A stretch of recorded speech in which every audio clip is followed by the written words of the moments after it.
ಅವರೆಲ್ಲ hi fi society ಮಕ್ಕಳು. ವಿದ್ಯಾಭ್ಯಾಸಕ್ಕೆ ದೇಶದ ನಾನಾ ಭಾಗಗಳಿಂದ ಮಣಿಪಾಲಕ್ಕೆ ಬಂದು ನೆಲೆಸಿದವರು. ಬಿಡುವಿನ ವೇಳೆಯಲ್ಲಿ ಮಜಾ ಮಾಡಿಕೊಂಡಿರಬಹುದಾದ ಈ ವಿದ್ಯಾರ್ಥಿಗಳಲ್ಲಿ ಇನ್ನೊಬ್ಬರ ಕಷ್ಟಕ್ಕೆ ಸ್ಪಂದಿಸುವ ಗುಣ ಇನ್ನೂ ಜೀವಂತವಾಗಿದೆ ಅನ್ನೋದಕ್ಕೆ ಅವರು ಮಾಡಿರೋ ಕೆಲಸನೇ ಸಾಕ್ಷಿ. ಪೇಪೆ ಜೀನ್ಸ್ ತೊಟ್ಟ ಹುಡುಗಿಯರಿಗೂ ಈ ಕಾಡುವಾಸಿಗಳಿಗೂ ತಯಾರಿಸಿರೋ ವಸ್ತುಗಳಿಗೂ ಏನು ಸಂಬಂಧ ಅಂತ ನೀವು ಪ್ರಶ್ನೆ ಮಾಡಬಹುದು. ಹೌದು, ಏಷ್ಯಾದಲ್ಲೇ ಪ್ರತಿಷ್ಠಿತ ಅನ್ನೋ ಮಣಿಪಾಲದ ಸ್ಕೂಲ್ ಆಫ್ ಕಮ್ಯುನಿಕೇಶನ್ನ ವಠಾರವಿದು.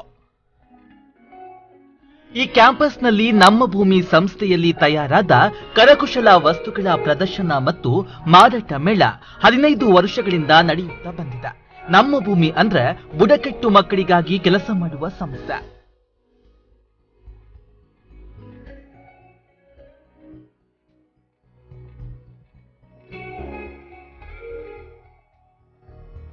ಮಾಲ್ಗಳಲ್ಲಿ ಪರ್ಚೇಸ್ ಮಾಡೋ ಹುಡುಗ ಹುಡುಗಿಯರು ಈ ನಮ್ಮ ಅಂಗಡಿಯಲ್ಲಿ ಮುಗಿಬಿದ್ದು ಬೇಕಾದುದನ್ನ ಖರೀದಿಸ್ತಾರೆ.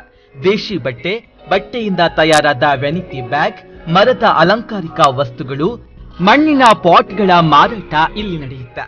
ಎಲ್ಲ ಕರಕುಶಲ ವಸ್ತುಗಳ ತಯಾರಿಕೆಗೆ ಕಾರ್ಯಾಗಾರ ಸದ್ಯ ಮಣಿಪಾಲದ ಸ್ಕೂಲ್ ಕಮ್ಯುನಿಕೇಶನ್ ನಲ್ಲಿ ನಡೆಯುತ್ತಿದೆ.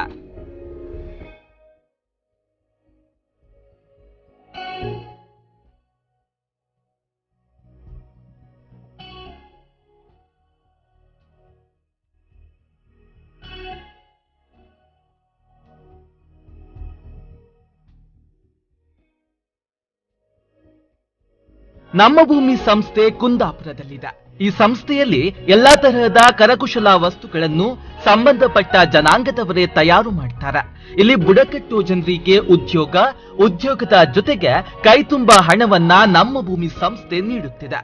2 ವರ್ಷಗಳ ಹಿಂದೆ ಈ ಸಂಸ್ಥೆ ನೊಬೆಲ್ ಪಾರಿತೋಷಕಕ್ಕೂ ನಾಮಿನೇಟ್ ಆಗಿತ್ತು. ಇಲ್ಲಿ ನಡೆಯುವ ಸಾಮಾಜಿಕ ಕಾರ್ಯಕ್ಕೆ ಎಸ್ಒಸಿ ನಿರಂತರ ಸ್ಪಂದಿಸುತ್ತಾ ಬಂದಿದೆ.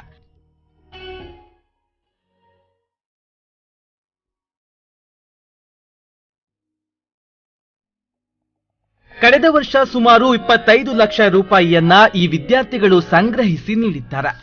ಮಣಿಪಾಲದಲ್ಲಿ ಕಳೆದ 15 ವರ್ಷಗಳಿಂದ ಈ ಮಾರಾಟ ಪ್ರದರ್ಶನ ಹಮ್ಮಿಕೊಂಡು ಬಂದಿದೆ. ನಮ್ಮ ಅಂಗಡಿ ಅಂತ ಮೇನ್ ಈವೆಂಟ್ ಅಂತ ಉಂಟು. ಅದರಲ್ಲಿ ಎಕ್ಸಿಬಿಷನ್ ಕಮ್ ಸೇಲ್ ಅಂತ ಒಂಥರ ಅವೇರ್ನೆಸ್ ಕ್ರಿಯೇಟ್ ಮಾಡೋಕ್ಕೆ ಮಕ್ಕಳಿಗೆ, ಒಂಥರ ಅವರಿಗೆ ಏನಾದರೂ ಗೊತ್ತಾಗಬೇಕು, ಅವರಿಗೆ ಅವ್ರ ಬಗ್ಗೆ ನಮಗೆಲ್ಲ ಏನಾದರೂ ಒಂಥರ ಇದಾಗಬೇಕಲ್ಲ, ನಮಗೆ ಏನಾದರೂ ಗೊತ್ತಾಗಬೇಕು, ಅವರಿಗೆ ಒಳ್ಳೆ ಮಾಡಬೇಕು ಅಂತ. ಅದು ಆ ಉದ್ದೇಶದಲ್ಲಿ ನಾವು ನಮ್ಮ ಅಂಗಡಿ ಅಂತ ನಡೆಸ್ತಿದ್ದೇವೆ. ಅಮೌಂಟ್ ಎಲ್ಲ ಬರೋದು ನಮ್ಮ ಸ್ಕೂಲ್ ಆಫ್ ಕಮ್ಯುನಿಕೇಷನಿಗೆ ಹೋಗಲ್ಲ. ಹೋಗೋದಂದರೆ ಇದು ನಮ್ಮ ಭೂಮಿ ಅಂತ ಫೌಂಡೇಶನ್ ಇದೆ, ಅವರಿಗೆ ಹೋಗುತ್ತೆ. ಇದು ಅವ್ರಿಗೆ ಹೋಗಿ ಒಂಥರ ಕಾಸ್ ಥರ ಅವರಿಗೆ ಒಂಥರ ಉದ್ದೇಶದಲ್ಲಿ ನಾವು ನಮ್ಮ ಮಕ್ಕಳ ಉದ್ಧಾರ ಮಾಡೋಕ್ಕೆ ನಾವು ಉಪಯೋಗಿಸ್ತೀವಿ. ಸಂಗ್ರಹವಾಗುವ ದೇಣಿಗೆಯ ಜೊತೆ ಆಗುವ ಕರಕುಶಲ ವ್ಯಾಪಾರದ ಎಲ್ಲ ಹಣ ನಮ್ಮ ಭೂಮಿಗೆ ಸಲ್ಲಿಕೆಯಾಗುತ್ತದೆ. ಕಾವಿಕಲೆ, ಕುಂಬಾರಿಕೆ, ಗೊಂಬೆಗಳ ತಯಾರಿ ಹೀಗೆ ಬಗೆಬಗೆಯ ಕಾರ್ಯಾಗಾರ ನಡೆಯುತ್ತೆ. ಮಣಿಪಾಲವೆಂಬ ಹೈಫೈ ಸಿಟಿಯಲ್ಲಿ ಮನುಷ್ಯತ್ವ ಮರೆತು ದೇಸಿತನವನ್ನ ಪ್ರಚುರಪಡಿಸುವ ಈ ನಮ್ಮ ಅಂಗಡಿ ಒಂದು ವಿಶಿಷ್ಟ ಪ್ರಯೋಗವೆನಿಸಿದೆ. ಮಾಡರ್ನ್ ಜಪ ಮಾಡೋ ಮಣಿಪಾಲದ ಮಂದಿ ಕರಕುಶಲ ವಸ್ತುಗಳ ಬಗ್ಗೆಯೂ ಆಸಕ್ತಿ ಉಳಿಸಿಕೊಂಡಿರುವುದು ನಿಜಕ್ಕೂ ಅಚ್ಚರಿಯ ಸಂಗತಿ.